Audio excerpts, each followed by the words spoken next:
Before I introduce our moderator, I'm going to ask our panelists, which is Danelle Delgado, Chris Morgan, and Hugh Palmer, to come on over here to grab your microphones and get mic'd up. So next we're going to have a panel called Personal and Professional Development, or Personal and Personnel Development. And the whole point is for our panelists to talk a little bit about their own professional development experiences, as well as how they took those experiences into developing leading teams. Leading that conversation is one of our own. I'm very excited to introduce is our Chief Marketing Officer, Angela Rizzo. If you don't know Angela, I don't know what you're doing. She's been everywhere already. She is at all of our conferences. She's an incredible speaker. She's an incredible woman. She's been a mentor to me for many, many years. She's a good friend of mine. If you haven't been on our podcast yet, I'm sure she'll be happy to schedule this week to get you on there, cue the next leader. Please give me a round of applause for Angela Rizzo.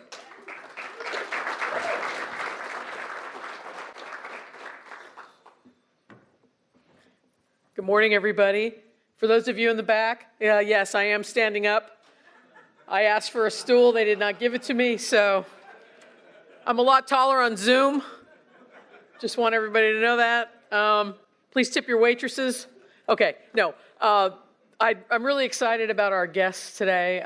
This is going to be a great panel, and I hope you're all excited too. So I'm just going to lean over here and get my notes. Hang on. You thought I was already, never mind. Okay, no more short jokes. Okay, so we're going to talk about personal and personnel development, and I'm very excited to introduce three people that I've really gotten to know over the last few days and the last few months. So let's bring them up. Hugh Palmer, used car director at Beaver Toyota.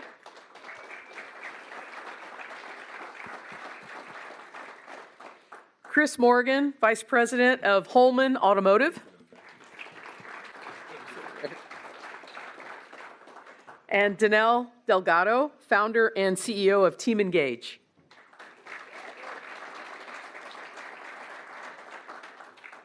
So you guys are really in for a treat because these are three amazing people that have a lot of great things to say. So I think we're just going to get right into it. What do you say? I think it would be great, first of all, if you go ahead and do a quick introduction of yourselves. So that people can get a little better understanding of who you are and what you do. Danelle, would you like to go first? Sure. Always. If you're not first, I mean nothing against you guys. No, I'm Danelle Delgado. If I haven't met you yet, what a pleasure.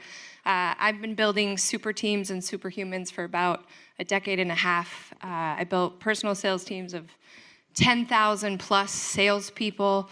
I believe we are just working to be masters of human capital. You build your team, you build the human, much like Coach said, you build the company. And that's what I've been doing for a decade and a half. That's me. Nice to meet you all. Good morning. My name is Chris Morgan. I am Vice President of Retail Operations and Inventory Management at Holman Automotive.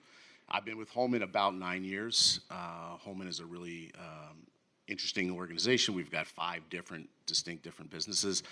I started off in the fleet and mobility side, and about 5 years moved over to our retail business. Before that, I spent 17 years with Enterprise Holdings, so I've been in this cartoon a long time. Excited to be here today. My name is Hugh Palmer. I am a husband, I am a father, I am a son, I'm an only child, I am a believer. I have a lot of faith, and I live my life predicated on the faith and the things that I believe in. But I'm also a used car manager. I'm a salesperson. You know, I'm a leader, a mentor, a manager of people. I've been in the industry now for 21 years. I currently serve as a pre-owned director at Beaver Toyota in Cumming, Georgia.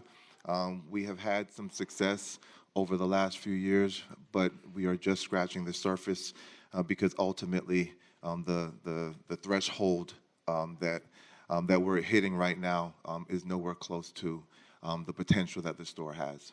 But I lead with the things that I am because ultimately I think what we'll learn as we go on is that what we do is automotive, or we're speakers, or we're engaging people, or we're leading businesses, but those things that we do don't necessarily make us who we are.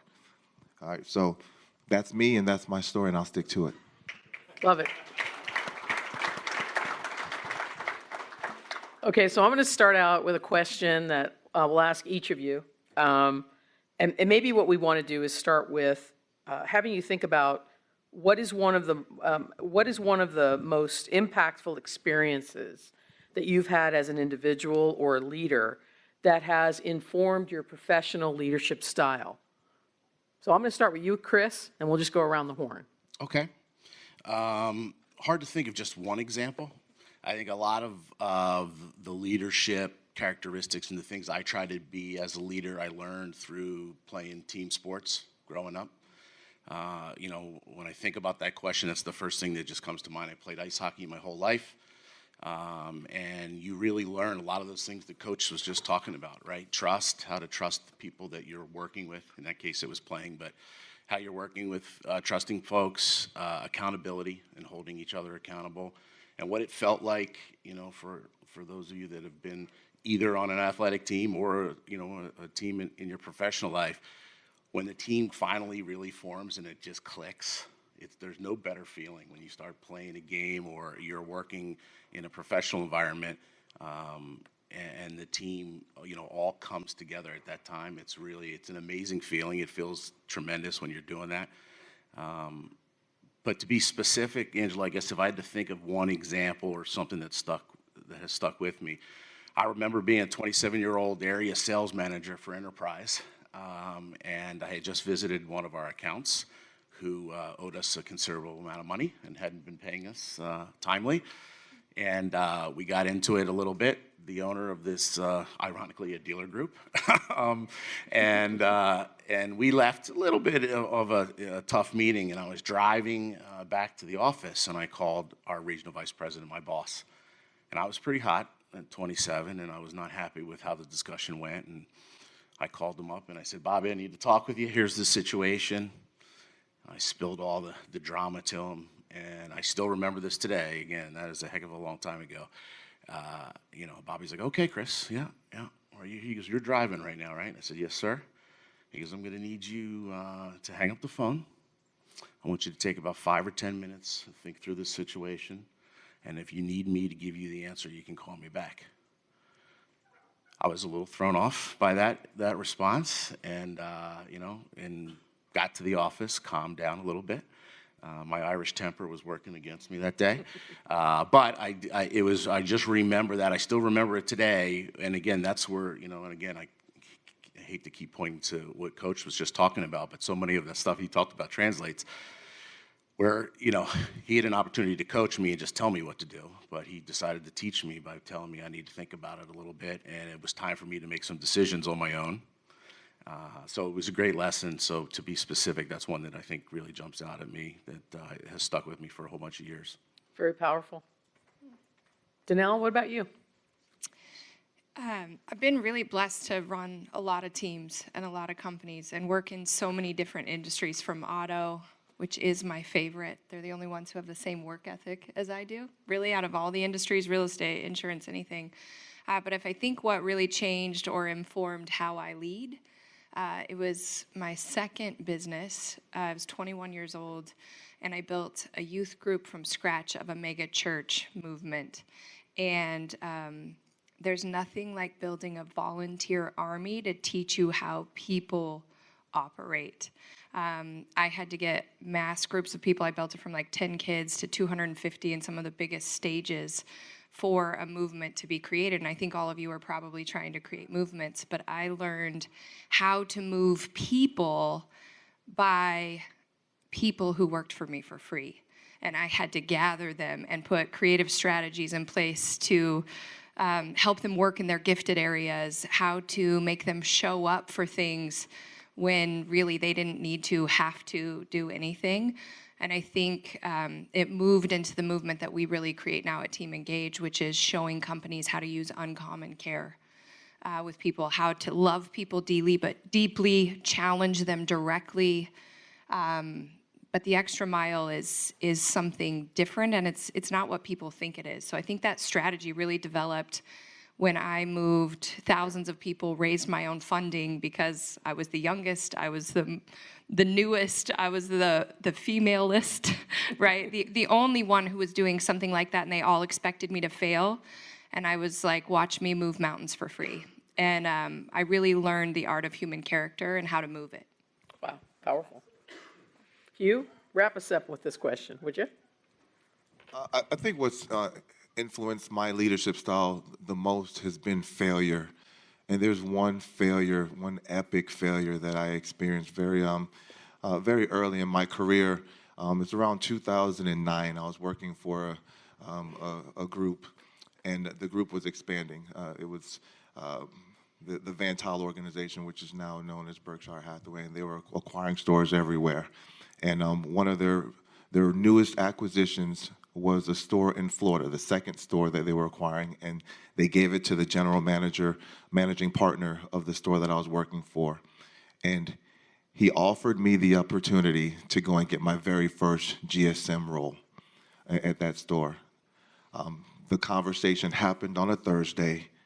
I was in my car opening that store by that Monday. The failure didn't occur because the store didn't sell cars. It didn't occur because we didn't build a team. It didn't occur because we weren't successful. It occurred because I moved out of season.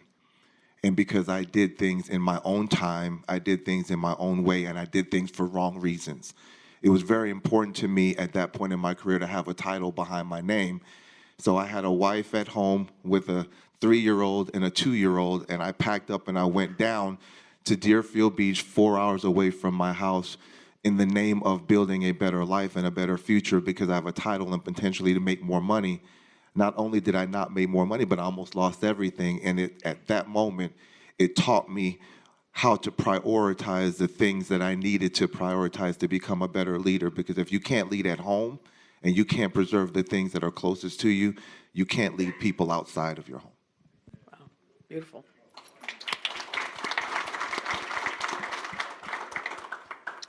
I'd like to talk a little bit about the major influences in your life that have impacted your personal or your professional paths.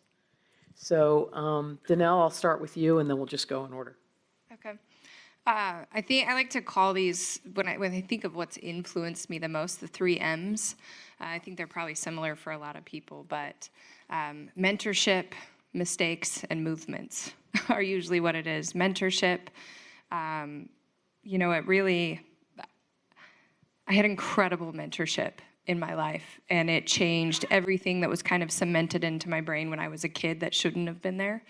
Mentorship is what helps you do beyond what you're capable of. I think all of our employees, they just need one person to believe in them, and it can change the entire trajectory of their life. And I had different people throughout my life do that, so mentorship was number 1. Paid mentorship, I'll probably talk about that later, but, and mistakes, the faster I made them, the faster I learned. People always said, why are you in such a hurry? I was like, I feel like I'm on a cover-up mission for all the mistakes that I've made to become a better human faster. But mistakes were a huge influence. How many of us love to feel bad or underachieve?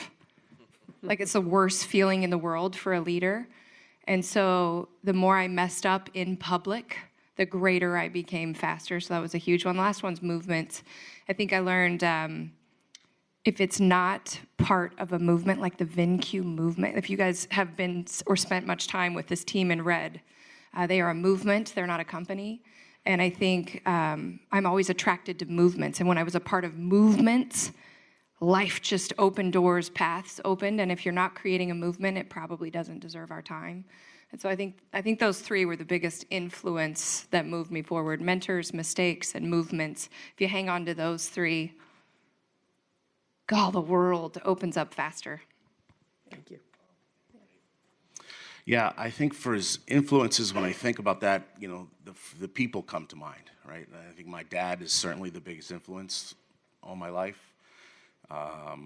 Just in what he had to overcome in his childhood and how he provided for my brother and I, that really has stuck with me forever. Have never forgot it. My dad wasn't big on words of teaching anything. He was a man of consequences. He was definitely old school from South Philadelphia, but he taught my brother and I a lot. And by having that type of leadership and fatherhood, and then other than that, I'd say my daughters. I've got 3 daughters as well. I know Coach mentioned that earlier. I had my first daughter when I was 20. You can do the math. It wasn't really the game plan. But I literally remember the day it happened because I remember how my life changed, and it really helped me be clear in what I needed to do, what I had to get after. And then obviously her 2 sisters that followed, they are absolutely inspirations for me. Wow. I hate to be cliche, but it always starts in the home. I have to go back to my house, and my mother and my father are still married. They're celebrating 40 years of marriage, and I'm very proud of them. But if I had to point to the one that I probably most emulate and that I pull the most from, my mother is that firecracker. She's that spitball. She's that one that really held it down. So I'm an immigrant to this country. I'm born in Jamaica, so I'm Caribbean Islander. If you want some jerk chicken, holler at me. I'm that guy. Ask my nephew back there. I am that dude. But I said the piece about being an immigrant to this country because my mother migrated here first and then brought me over when I was 5. So I'm a Jamaican by nature. But from the age of 5 to about 12 years old, while I watched her put herself through nursing school, every Saturday I would get in the car, the little old beater that we have, and I would watch her go from house to house, cleaning houses and doing certain things that were absolutely necessary to get the money that we would then go to Publix and buy groceries for the day, for the week, or for however long it would last. And I never seen her complain, and I actually, I can hear right now, the faith, that she had in her mind and in her heart and in her words, moving and compelling her to effective action, to make sure that she was able to make a life better, not only for our immediate family, but now of her 10 brothers and sisters, 8 of them have migrated either to Canada or to England or to the United States to be able to lead better lives. So I have to give my mother a shout out. Professionally, I think that I have so many people that I can attribute some successes to. I'll put it in this way. I'll frame it this way. Og Mandino had a quote, and Og said, he said that there's 3 types of people, all right? There are those that will learn from their own experiences, the things that they go through. Those people are wise. There are those people that learn from the experiences of others. Those people are happy, right? And then there's those people that neither learn from the experiences of others or from their own experience. Those people are fools. What I strive to be is wise and happy. I'm just trying to stay away from foolish. So for the people that are on the panel and the people that are in this room that have impacted my life both recently and maybe even in a former life, because I feel connected to a lot of you in ways that just can't be as recent as the experience denotes. I feel that I am learning from people constantly, even though you're not my direct mentor, you have mentored me. Even though we haven't spent time together and we haven't broken bread or we haven't sat on stages and or had a call, I learn from what you do and from what your experiences are and from how you lead your teams. And I take the best that I can from that and my best interpretation, and I try to put that into practice in my own life. Wow, powerful. So that's amazing. Let's give them a round of applause.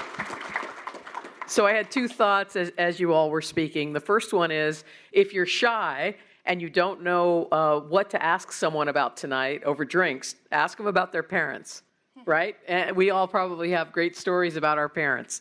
So you don't have to feel awkward tonight.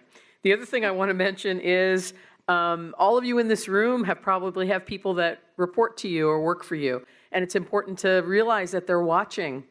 They're watching you all day, every day, how you treat your peers, how you treat each other. So we all need to be aware of that. I think sometimes we forget that, right?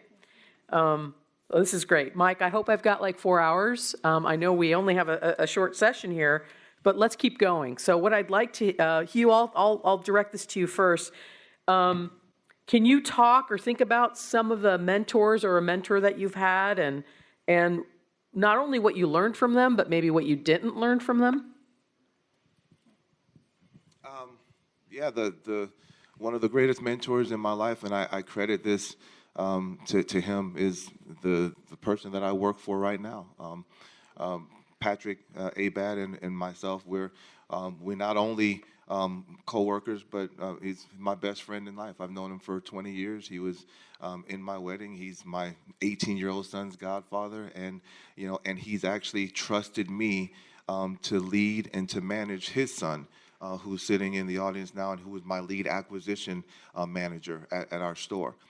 And what I've learned from him have been lessons that have been kind of imbued in me for a long time, but I've never really gotten a hold or grabbed a hold of the message as much as I have, until I've seen that faith in action, until I've seen giving in action, until I've seen selflessness in action.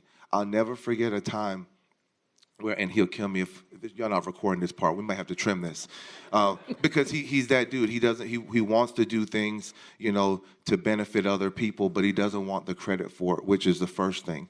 Number two, I've seen him, physically be asked so much of people because they assume that he has it to give, whether it's financially or whether it's time or whether it's emotional equity. And I remember a scenario, and God, it's so personal, but I will share it, where someone asked him for a sum of money that he didn't have, all of it. And he borrowed the money from somebody else to loan the money to the person that asked him for it. And he put the burden on himself to be there and to show up for somebody else that he felt needed him to be there for them, more than he was worried about his obligation to where he was going to get those resources from. From a leader perspective, from a mentor perspective, I don't know that I could learn from somebody that is more caring or has a bigger heart for what it is that we're trying to do in this industry, which is to change lives. Ultimately, we all sell a good, a service, a product. We all want to sell a car, or we want to be able to be good at what we do. But again, this is what we do. It's a vocation. It's our living. It's not who we are. And what I've learned from Patrick is to be better at being who I am while being great at doing what I do. Fantastic. Thank you for that. Danelle? I do not know why I was so blessed in this life, but I have been. My mentors are some of the biggest people who've changed the world, and they just made me move faster. Richard Branson is who I spend the most time with, and his team. Darren Hardy, professional athletes. Many that you have known, World Series champions, NBA champions. That sport thing that's rooted in us from when we're little is what spoke the greatest language to me. But I believe the Branson team taught me two things. One, your best ideas come out to play, not to work. If you are in pain and creating ideas, you are in trouble. Your best ideas come from your best thought, and learning how to put yourself in a position where you can think clearly in a great environment is extremely important when making massive decisions. As well as people do life, people do business with those who increase their odds of winning. So you have to learn how to win. And I think, that's how I met Glenn Lundy, who you guys will hear for. Winners, giants meet other winners and giants, and when they collaborate, it makes gold. I think the only piece I haven't learned from my mentors was the part we have to do for ourselves, and it's your spin on what they taught you. The part you bring to every single piece of your dealership, your movement, whatever you're creating is the moneymaker skill that you have, and if you don't have that confidence with what you've been taught by others, you'll miss. So I think finding my own foundational strength and skill set, along with the greatest minds I could find and convince to mentor me because of winning, that's a superpower that most people cannot stop. And you want your people to learn, right? Imagine if you have all these little talents running around your dealership, creating in great spaces, working with yours and bringing their own to the table. I think that's how gifts and skill sets make headlines. Wow. Yeah, the only thing I would add to that is the greatest mentor, sorry to keep beating the drum, right, but was still my dad.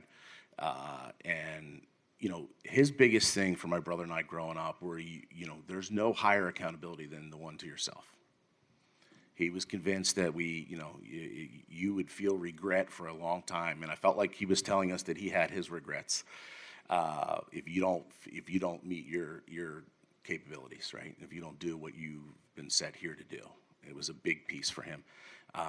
Again, his way of teaching that was quite interesting and quite unique. I'll tell you guys a quick funny story. When I was 13, he used to drive me and my brother all over to play club hockey. Back in the 80s, hockey rinks were not close by. They were 3 and 4 hours away from each other. And we were in Lancaster, Pennsylvania once, which is about 2.5 hours outside of South Jersey. And in the first period of the game, I had already had 2 penalties. It was like 7 minutes into the game, and I was in the box for 4 minutes already. So the game was over, and I come walking out, lugging my equipment, and I'm looking around, and my dad's not there. And the goalie's mom, Mrs. Caruso, was like, "All right, Chris, over here, honey, you're going to come home with us." So I'm like, no, thanks, Mrs. Caruso. My dad's here. She's like, "Yeah, no, he left." My dad literally got up after the second penalty and looked to Mrs. Caruso and said, "Will you take him home?" And she's like, "Yeah." And he just left, drove home 2.5 hours without me. Obviously made sure I had a ride home. But the whole ride, all I thought about is how I let him down. I already knew what the conversation was going to be when I got home. And then we had the conversation. And he talked about the accountability to what my mom and he were doing to be able to let my brother and I play. And I wasn't, grasping the importance of accountability to myself. So those are the lessons that have certainly carried me through, and again, a lot of personal examples that the panel's been sharing here as well. But accountability to yourself is a big one. I think that's one of the biggest things a mentor can help anyone really kind of learn and start applying. Well, I'm interested to hear, and Chris, I'll start with you, what chances and risks you took in your career, and which ones paid off and which ones didn't? Yeah, I think one of the biggest, risks, I don't know how much of a chance it was when I was at Enterprise in the greater Philadelphia area as an area sales manager. I had an opportunity to put in for a promotion to work in Columbus, Ohio, which I had never been to Ohio. I don't think I was in a plane that flew over Ohio until that point. And I was 31 years old, had a family, and that was a huge deal for me. And I remember just stressing over what packing up and moving meant. My wife and her family and my family, everybody's from either Philadelphia or South Jersey. And it was a real big risk, and I was scared and all those other things. But I remember talking with people that were important to me and said, if you don't do it, you'll never know. And you're going to learn a ton. And I lived in Columbus for 8 years. It was a great experience. I learned a lot, I learned a lot socially. You move to a city where you don't have, all those friends and family for birthday. My kids had, 7 or 8 years worth of birthday parties with, no family members were there. It was all people from the neighborhood. So, you learn those things. That's probably the biggest risk that I took. It panned out wonderfully for me. I did very well out there. And obviously earned me an opportunity to move back east when I took an opportunity with Holman 12 years ago. So that was probably the biggest, risk or chance that I can think of that has really panned out for me. That's great. Thank you. Hugh, you go next. Man, I led with that experience that I had back in 2009, and I wanted to reinforce that. Ultimately, the opportunities are presented to them, are presented to us in our careers and in our daily lives, and then we have to choose what we are going to make of those opportunities that we're presented with. But there has to be to me, a foundational belief in where you're going and who you are and whose you are and what you're trusting in and who you're trusting in for your success and ultimately for your progress.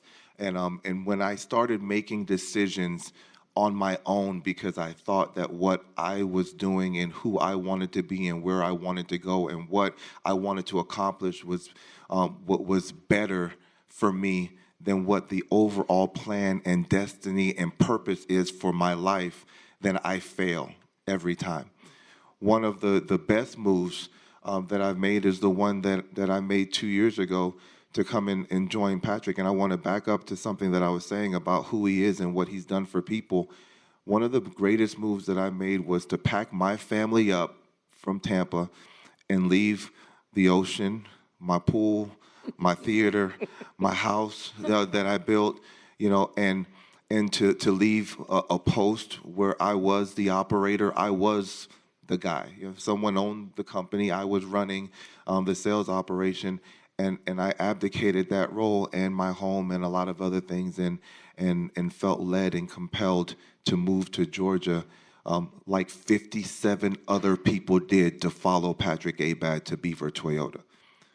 The investments that he made way back when, and I shared one of them maybe out of turn, but those investments are the reason why we'll never be broke, why we'll never not succeed, why we will always win, because you can't sow seeds and not get harvest, right? You can't put seed in the ground and not watch it grow.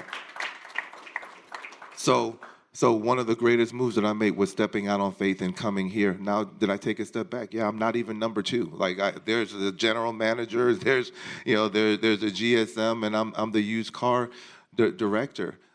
But I don't look at it as a backward step. I have grown in life. I've grown in love. My children are excelling and doing well. My son is killing it on the football field as a linebacker.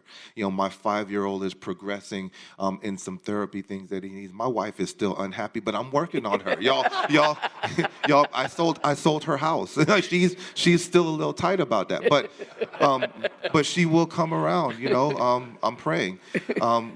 But truly, it was a great thing. Why? Because when you commit yourself to making moves that help people get to where they want to be and help to fulfill the vision that they have, understand you have to make sure that you're attaching yourself to a visionary that has a vision that's worth following. But when you attach yourself to a vision that's going somewhere and you try to propel somebody else into their destiny, God himself is obligated to give you the things that you want, because you can never lead if you can't first follow.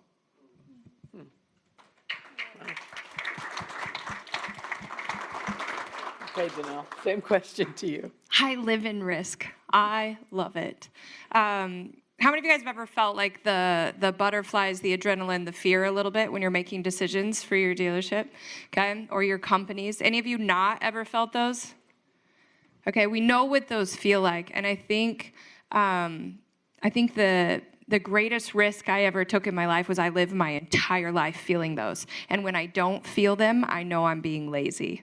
I know I'm thinking small. I have learned to operate with that adrenaline rush, and it has helped me make the best decisions ever, because most people feel those and pause. I feel those and jump.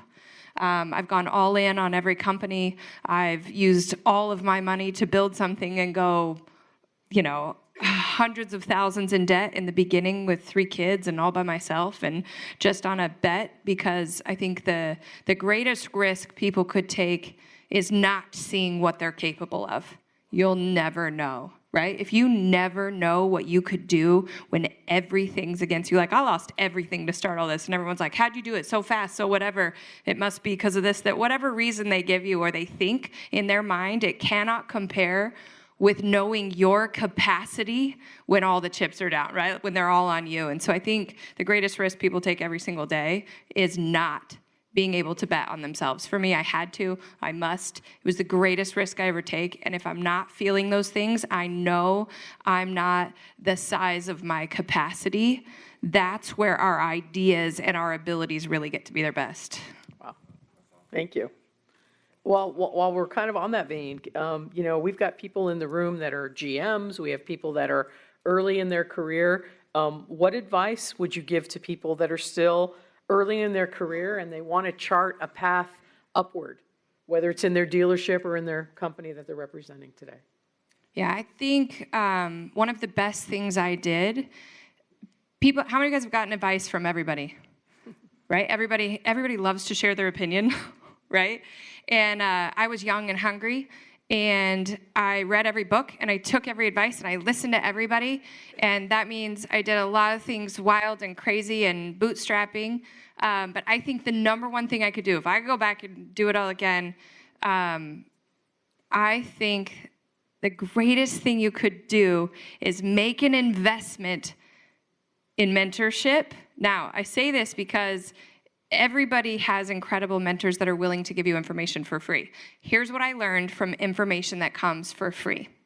It is done in people's spare time with less care, right? Hey, can I get a couple minutes of your time, Richard? Hey, can I just ask you one question? Hey, could I do this? And the truth is, there's no bearing on them. Even if, because I give free advice all the time. I get paid to do that all over the world, right? But how they give information is different. If you are paying for advice, they need you to win too, or they'll lose. And so for me, the people that I paid for mentorship, advice, guidance, gave me their absolute best answers, and those are the things that I won and built millions of dollars on, right? That information. And so if I could go back, I wouldn't ask everyone. I don't care what everyone thinks. I care what those who are willing to bet on me as much as I'm willing to bet on them think. And it was worth all the difference. I reinvested everything, right? Everybody now just wants to know me because of who I could connect them to, right? Hey, can you give me Matthew McConaughey? Can you get me, right? All these things. And I'm like, I can show you how to earn it, right? I can show you how to raise millions of dollars for their charities, right? But those people that I invested in and invested back, watch who you listen to. That's what I would say. Invest in it so it's a two-person win movement. That's where I got the best. Love it. Love it. Chris, do you have anything to add there? Yeah, the only thing I would add to that would be, from advice in your career development and path to anybody is to write it out. Visualization, right? Manifest it. That stuff works. You hear a lot of people talking about it. All I know is it's worked in my life. I know it's worked in my daughter's life. To write that out, what does that look like for you? What is that next tier in your career? It doesn't have to be what do you want to be when you grow up. I'm 53. I still don't know what I want to be when I grow up. It doesn't have to be the full end game, right? What's the thing you want to do in the next 3 years? What do you want to accomplish? What does that look like? Write that down, and then reverse engineer it, right? Work back. What are the things do you think you need to have in your toolbox, in your experiential learnings to achieve that? How do you do that? And just help people. I think that's the biggest gift we can give folks, right, that are, kind of mapping out their career, is help them compartmentalize it and build it and strategize it and put some visualization into it, because it really helps you take it in manageable sections, right? And you can then show, look, I set out for this, identified these gaps in my skill set maybe, or the opportunities that I haven't had yet, and then here's what I'm now doing towards that. No matter what, whether you get there in the 3 years or not, you're further along. You might still not quite be there, but you've mapped out your progress. I think that's probably the best advice I could probably offer anybody. Thank you. Hugh? Wow. I need to take some of this advice, because I'm so not I'm so not necessarily where I want to be, but I'm also not done going, and I'm not done growing. So the first thing that I would say to somebody in the room that wants to see the trajectory of their life and their career go somewhere that maybe they didn't believe, or to be blessed beyond belief, is to first realize that you have on the inside of you everything that you need to be everything that you want to be. The first step has to be a self-awareness of what it is that you possess on the inside of you. Number two, you have to believe that you are worth it. You have to believe that you are worth pulling everything that's in you out to be able to present it to the world, or to present it in your business, or to present it to your team, or just to present it to yourself, because you have to believe it and you have to see it first. I love the word you use, manifestation. And I'll give a little story, a little excerpt, if I may. I'm gonna go real quick. You have time. There's this story that I heard once, and I've taught it to my team, about Chinese bamboo. I've actually talked to a couple of people about this. They look at me like I'm crazy, but there's something behind Chinese bamboo. Chinese bamboo is when you take the seeds for the bamboo and you plant that seed, you actually have to water and fertilize that bamboo plant every single day in order for the roots to take and for it to grow. Fast forward, Chinese bamboo grows underground, and before you ever see the first bud break the ground, it takes approximately 5 years. There's 5 years before that bamboo experiences breakthrough. However, once it breaks through the surface, that bamboo grows at a rate of 1.5 feet per day and will get to 90 feet tall within 6 weeks. So what you planted, what you sowed, what you've watered, watched and waited to grow, you can't quit on it when you started it because you didn't see the fruit from it in your time.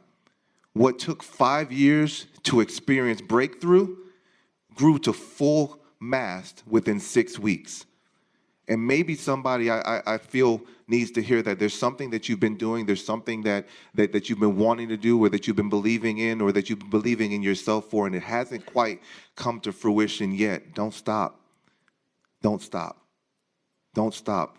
All that's happening is the roots are getting deeper, the plant is getting stronger, and you're about to experience breakthrough, and what's coming is going to happen far quicker when you experience breakthrough, once you see it on the surface, than it took for you to get to that point.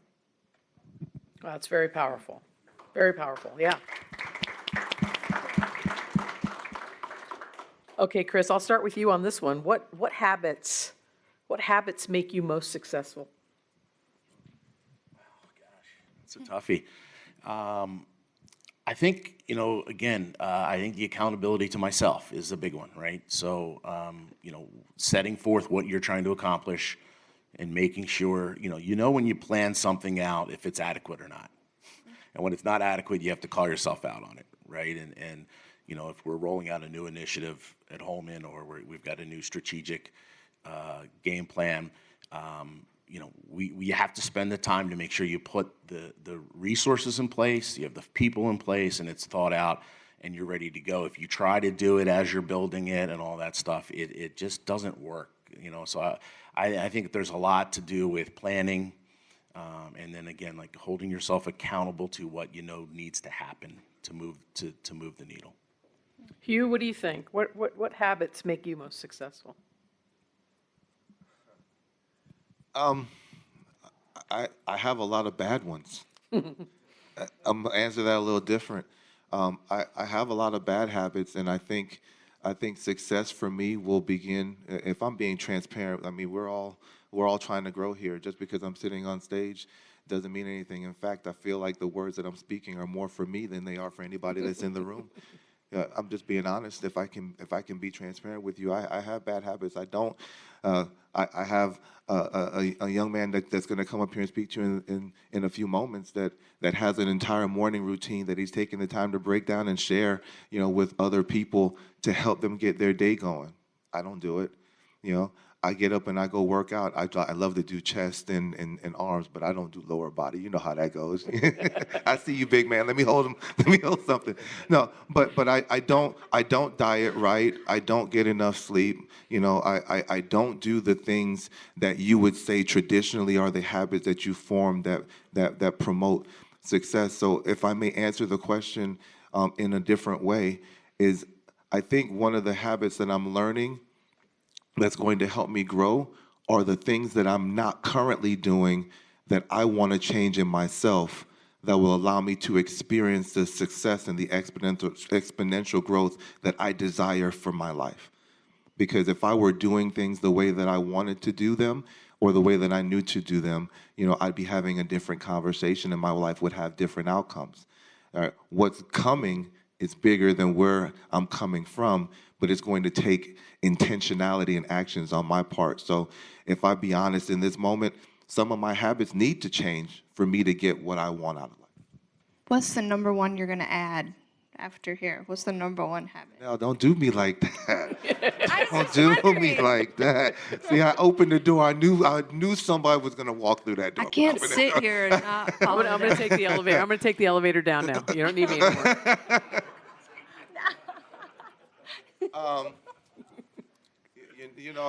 I have to say that the way that you start your day will dictate the way that your day goes. So I probably I'm going to change the way that I'm going to change the way that I start my morning.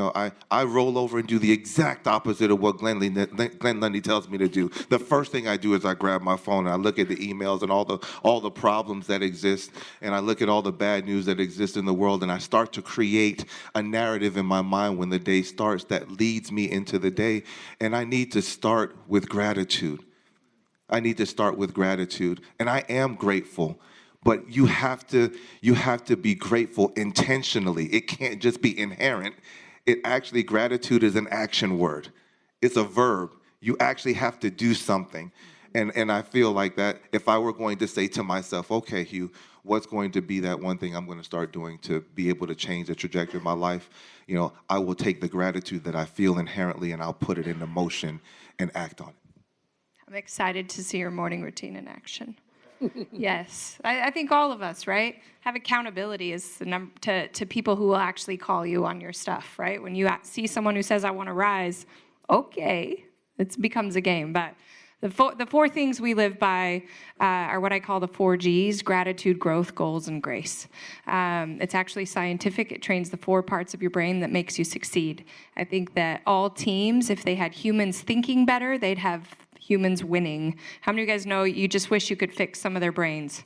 Like, why you think that way, why you talk that way, why does that come out of your mouth? Most people spend the time talking about their doubts and what they can't do, what they're worried about, the economy. Oh, it's just hard for everyone right now. So they have all these conversations and your brain is telling you that's correct, so you start working timidly. If you train and you write down 10 things you're grateful for every single day, you read or listen to something 30 minutes to 1 hour a day, there's no more room for the lies, the crap, the stuff we kept in there that keep us small. It can't fit anymore, so you're learning new things. If you have, it's just like Coach Campbell said, if you have a plan, so we call this goals. I write down goals every single day, exactly how I'm going to get there. You're looking for ways to make them to come to fruition instead of being distracted. Nobody distracts me from my goals. Absolutely zero. Right? Who loses if we don't win? It hurts our families, it hurts our friends, it hurts our employees, it hurts everybody if we don't work a plan. And the last thing is grace. What do we need to let go of so we can be great tomorrow? Most people are so short or hunched over or whatever because they're carrying everything from years in life, and so said this. And I just believe if you let it go every day, man, you're sure lighter to win. It's easier to run without a pack. So those 4 things are the tools that we use in companies all around the world that change communication.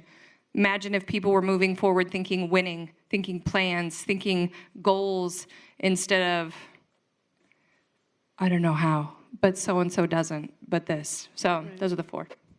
Let's clap for that. Danelle spoke to the VINCUE team yesterday morning, and it was quite inspirational. I just want you to know that when I got up this morning, I wrote my gratitude, my 10 things that I was grateful for, and it kind of changed my attitude for the day. So I want to thank you for that, and that's something I need to work on too, is not just doing something once, but finding a way to repeat it so that, we improve every day. Yeah, we do it with our kids, with everybody, like everybody I know.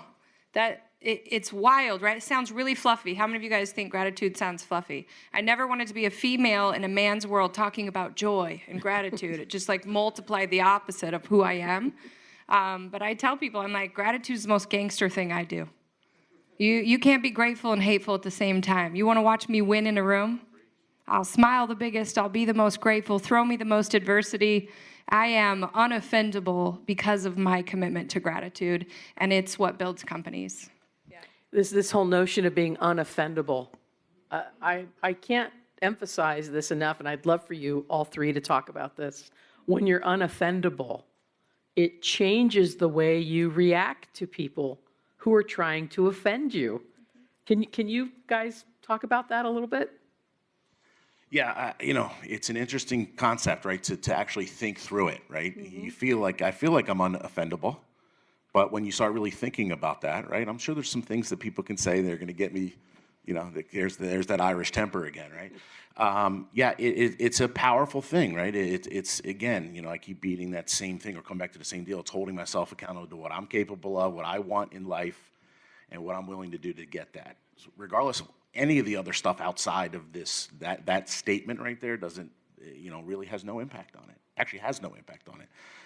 It only has impact if I, listen to it and I let it slow me down, make me question. That's where you have to defend your own, your own efforts and what you're about, for sure. Was David Goggins? What's the name of that book he wrote? Can't hurt me. Say it one more time. Can't hurt me. You can't hurt me. You can't hurt me. When you get to a place in your mind, when you get to a place in your heart, and then take it a little bit deeper, when you get to a place in your soul that you realize that none of the external forces that are at play, none of the things that you encounter on a daily basis, none of the obstacles that you have to overcome that seem insurmountable, when you realize that there's nothing that anybody can do that can really hurt you, it's powerful, right? So if you can't hurt me, you can't offend me. If you can't offend me, you can't build me, you can't tear me down, you can't shake me, and you definitely can't break me. I'm strong. What are you affirming? Being unoffendable to me means that you're in such harmony, in such tune with your own star player, that's yourself. That you're in tune with yourself so much that you realize that you're the only one that can control your destiny until you have a faith in something that's greater than yourself. I like the last line of Invictus by William Ernest Henley. I am the master of my fate. I am the captain of my soul. Yeah. Here's the thing. How many of you guys have lost your temper in the last week with somebody on your team? Raise your hand. Okay. Or at home, raise your hand. I'm going to wait till you all tell the truth. Okay, good. Right. A little spicy from time to time, a little bit. Right. We all have that in us that we believe so much in what we're doing, we want to move it forward. But unoffended became the art of, like, if you love yourself enough and the mission that you're on, nobody else can move you from it, right? You can't hate others if you love yourself. You can't be frustrated at others if you love yourself. If you have a strong foundation, you understand that everybody responds to life by how it affects them, by how it offends, right? So if somebody's coming at you, you know that they're hurting. You know that something's wrong. You know that they're scared, right? And so unoffendable is the idea that I came from, that I'm actually here to move the world forward. And if I let somebody's offense or something show a weakness in me, I can't help but move forward. But Bob, can I have him share really quick? Sure. Do you mind? Okay, come here, Bob. This is Bob Kane. If you don't know Bob Kane, one of my favorite humans in the world. But we had a chat the other day about something that was going on at the dealership. And he was so honest with me, I was able to help the situation. But this is the exact example, right? How many of you guys have people who don't do what you tell them to do like 10 times over? They still don't get it. They don't listen. How many of you guys have people at your dealership you love and then people you're working on, trying to love? Anyone? Okay, you got to tell them what happened. And he asked a really great question, like, how do I inspire my employees while holding them accountable? This is a dainty line, and tell them what happened. So I was telling Danielle that I have just really good, I'm good at inspiring people, but not necessarily holding them accountable.